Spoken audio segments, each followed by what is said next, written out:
अमीर लोग इतना पैसा होने के बाद भी क्यों दुखी रहते हैं? पावरफुल लोग इतने इनसिक्योर क्यों होते हैं? इसका सही जवाब हमें ओशो जी समझाते हैं। तो चलिए जानते हैं ओशो जी का इस बारे में क्या कहना है। ओशो सिर्फ इंडिया के स्पिरिचुअल गुरु नहीं थे, बल्कि दुनिया भर में उन्हें एक फिलोसोफर और कॉन्शियसनेस टीचर के रूप में जाना गया है। नॉर्मली जब हम किसी फेमस इंसान पर वीडियो बनाते हैं तो लोग एक्सपेक्ट करते हैं कि उसकी बर्थ डेट क्या है, वो कौन से शहर में पैदा हुए, कौन से स्कूल से आए हैं, उन्होंने जिंदगी में क्या अचीव किया है। पर ओशो खुद इस अप्रोच को बेकार मानते हैं। एक बार उनसे पूछा गया कि आपकी बायोग्राफी कब निकल रही है।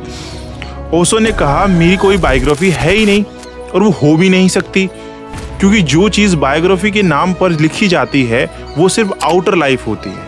तुम कब पैदा हुए, कहाँ पैदा हुए, किस फैमिली में हुए, ये सब सेकेंडरी है। इम्पॉर्टेंट ये नहीं है कि मैं कब पैदा हुआ, इम्पॉर्टेंट ये है कि मैं क्या हूँ। एक जगह ओशो ने ये भी कहा कि एक राइटर ने उनकी बायोग्राफी लिखी है, लेकिन वो किताब सिर्फ सरफेस लेवल की होगी। उनके वर्ड्स थे, सारी ऑटोबायोग्राफी ईगो की कहानी होती है, सोल की कहानी नहीं होती। इसीलिए इस वीडियो में हम ओशो की लाइफ स्टोरी छोड़ रहे हैं और उनके आइडिया पर बात करेंगे। लेकिन यहाँ भी एक प्रॉब्लम है, क्योंकि जब हम नॉर्मली किसी स्पिरिचुअल टीचर के आइडियाज के बारे में बात करते हैं तो हम उनके बिलीफ सिस्टम के बारे में बात करते हैं। पर ओशो के केस में ये सवाल ही गलत हो जाता है।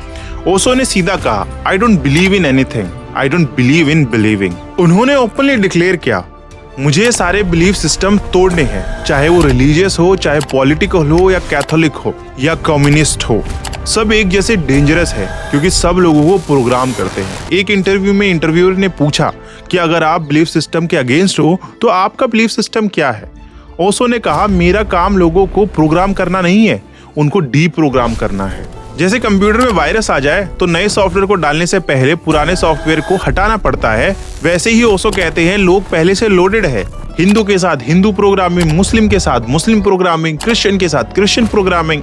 उनका कहना था कि मुझे किसी को नया धर्म नहीं देना, मुझे उनका पुराना धर्म मिटाना है। वो कहते थे जैसे बच्चा पैदा होता है तो उसका कोई बिलीफ सिस्टम नहीं होता, मैं लोगों को वापस उसी स्टेज में ले जाना चाहता हूँ। उनके अकॉर्डिंग जैसे जैसे इंसान अपने अंदर झांकने लगता है वो अपने आप को खाली पाता है, और अगर कोई पूरी तरह खाली हो जाए तो वो एनलाइटमेंट है। बुद्ध ने स्टेट को कहा है निर्वाणा, यानी नथिंगनेस। इस स्टेज पर ईगो कंप्लीटली डिसॉल्व हो जाती है। अब यहीं से असली सवाल शुरू होता है कि ईगो होती क्या है। ओशो कहते हैं कि ईगो असल में इंफीरियर फीलिंग को छुपाने का तरीका होता है। अंदर एक आवाज होती है, मैं कुछ नहीं हूँ, और बाहर एक एक्टिंग होती है कि मैं बहुत कुछ हूँ।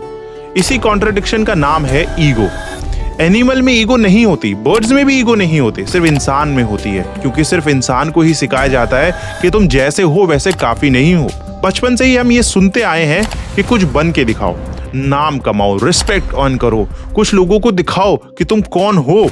इसका मतलब तो ये हुआ कि नेचुरल सेल्फ को रिजेक्ट करो और आर्टिफिशियल सेल्फ को क्रिएट करो, और इसी आर्टिफिशियल सेल्फ का नाम है ईगो। लेकिन अब कोई बोलेगा कि अगर कोई मेहनत करके आईएएस बन जाए या ओलंपिक मेडल जीत ले, ऑस्कर ले आए, तो वो क्या गलत हो गया? वो क्या ईगो है? प्रॉब्लम अचीवमेंट में नहीं है, प्रॉब्लम इंटेंशन में है। इस बात को समझाने के लिए ओशो ने एक स्टोरी सुनाई। एक योगी रोज जंगल में मेडिटेशन करने आता था। उसके पास एक चूहा रोज आकर बैठ जाता था, तो योगी को उस पर बहुत दया आती थी। एक दिन बिल्ली ने चूहों पर अटैक कर दिया। योगी ने अपनी पावर से चूहे को बिल्ली बना दिया और वो बिल्ली हो गई खुश। फिर एक दिन कुत्ता आया, उसने बिल्ली पर अटैक किया। योगी ने बिल्ली को अपनी पावर से चीता बना दिया, चीता हो गया खुश। फिर एक दिन शेर आया और चीते पर हमला कर दिया। योगी ने उसे शेर बना दिया, पर अब वही शेर योगी को खाने दौड़ पड़ा। तब योगी ने कहा, तू वापस चूहा बन जा। ओशो कहते हैं हम भी अपने चूहे को बिल्ली बना देते हैं, बिल्ली को चीता बना देते हैं, चीते को शेर बना देते हैं, और फिर एक दिन वही शेर हमें खाने आ जाता है। ज्यादा पावर इज इक्वल टू ज्यादा टेंशन, ज्यादा स्टेटस इज इक्वल टू ज्यादा इनसिक्योरिटी। इसीलिए बड़े लोग अंदर से दुखी होते हैं। हम देखते हैं कि सुपर रिच लोग डिप्रेस्ड होते हैं, सुपर फेमस लोग लोनली होते हैं, क्योंकि ईगो कभी सेटिस्फाइड होती ही नहीं है। आज तुम किसी के आगे हो, कल कोई तुमसे आगे होगा। अगर पैसा सबसे ज्यादा हो तो ब्यूटी कम होगी, अगर ब्यूटी हो तो इंटेलिजेंस कम होगी। कंपैरिजन का गेम कभी खत्म नहीं होता। ओशो नेपोलियन का एग्जाम्पल देते हैं। वर्ल्ड तो कॉन्कर कर लिया, पर अपनी हाइट को लेकर बहुत कॉम्प्लेक्स था। चाहे उसकी हाइट नॉर्मल थी, पर उसका माइंड एक्सेप्ट ही नहीं करता था। ईगो हमेशा परफेक्शन चाहती है, जो कि हमेशा इम्पॉसिबल होता है। ओशो कहते हैं कंपैरिजन ही ईगो है। जब हम किसी से नीचे होते हैं तो हम दुखी होते हैं, जब हम किसी से ऊपर होते हैं तो हम खुश होते हैं। पर ये दोनों ही ईगो के गेम हैं, और जो प्लेजर ईगो देता है वो सिर्फ टेम्परेरी होता है। जैसे किसी घाव पर फूल रख देना, दर्द अंदर ही रहता है पर घाव दिखाई नहीं देता। इसीलिए अगर दुख खत्म करना है तो ईगो का प्लेजर छोड़ना पड़ेगा। पर यहीं एक और डेंजर आता है। अगर कोई बोले मैं ईगो छोड़ रहा हूं, तो वो भी एक तरह का ईगो है। देखो मैं कितना स्पिरिचुअल हूं, देखो मैं कितना ईगोलेस हूं, ये भी एक ईगो ही है। इसीलिए ओशो जी बुद्ध का मेथड प्रेफर करते हैं। ईगो को मत तोड़ो, उसे देखो। जैसे लाइट पड़ती है तो अंधेरा खुद ब खुद भाग जाता है, वैसे ही अवेयरनेस आती है तो ईगो खुद गिर जाती है। इसके बाद अब लोग पूछते हैं कि अगर सब ईगो छोड़ देंगे तो ये दुनिया काम कैसे करेगी? अगर कंपटीशन ही नहीं होगा तो लोग करेंगे क्या? ओशो कहते हैं तब काम होगा पर कंपटीशन के बिना होगा, तब काम होगा पर डर के बिना होगा, तब काम होगा बट बिना किसी कंपैरिजन होगा। जैसे नदी बहती रहती है, उसे कोई मेडल नहीं चाहिए, फिर भी वो बहती है। वैसे ही क्रिएटिव लोग होते हैं जो कि नेचुरली काम करेंगे। पर प्रॉब्लम ये है कि मॉडर्न वर्ल्ड को अवेयरनेस नहीं चाहिए, वो एफिशिएंसी चाहती है, और एफिशिएंसी मशीन की क्वालिटी होती है और अवेयरनेस ह्यूमन की क्वालिटी होती है। फैक्ट्री सिस्टम ने इंसान को मशीन बना दिया है, कॉर्पोरेट जॉब्स ने क्रिएटिविटी को रूटीन बना दिया है, और यहीं से इंसान अपनी सोल को डिस्कनेक्ट कर देता है। सोशल मीडिया ने इस प्रॉब्लम को और ज्यादा बढ़ा दिया है।